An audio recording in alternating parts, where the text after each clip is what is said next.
អ្នកទាំងគ្នាតែងគិតថាបតដែលពីរោះគឺតែងតែមាន code file មែនអត់អញ្ចឹងថ្ងៃនេះខ្ញុំនឹងយកបតមួយដែលពីរោះហើយអត់មាន code file នោះទេហើយបតនោះគឺបតយប់ដល់សែនស្ងប់ស្ងាត់មួយនេះអញ្ចឹងក្នុងបទចម្រៀងនេះមាន code ចំនួន4 code ទី1 code sol code ទី2 code re code ទី3 code mi minor code ទី4 code do តោះយើងទៅរៀនលេងជាមួយគ្នាបទនេះគឺយើងត្រូវគៀបកាប៉ូនៅក្នុងទី2បន្តមកទៀតអ្នកទាំងអស់គ្នាត្រូវចេះចាប់ code ទាំង4នេះសិនគឺ code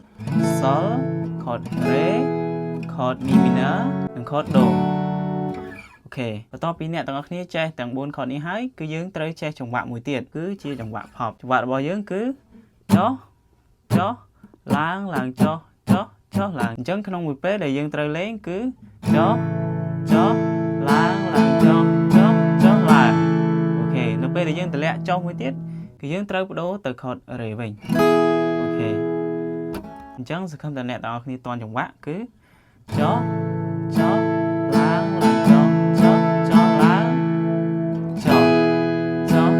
ឡើងឡើងចុះចុះចុះឡើងចុះចុះ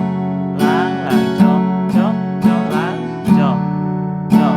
ឡើងឡើងចុះចុះចុះឡើងចុះយើងចូលដំបូងគឺផ្ដើមពីយប់ដល់សែនស្ងប់ស្ងាត់មួយនេះ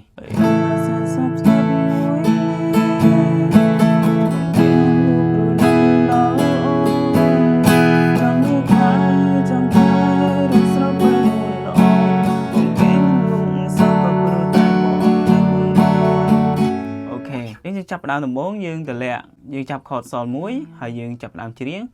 យប់ដល់សែនស្ងប់ស្ងាត់មួយនេះអូខេក្នុងមួយពេលបន្ទាប់ពីយើងលេង sol មួយពេលហើយយើងបដូរទៅ code re មួយទៀត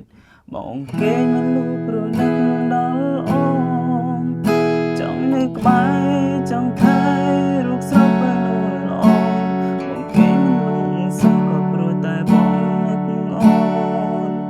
ខ្ញុំនឹងលេងយឺតៗឲ្យអ្នកទាំងអស់គ្នាមើលថាកន្លែងណាដែលយើងត្រូវបដូរ code យើងដល់សែនស្ងប់ស្ងាត់មួយនេះ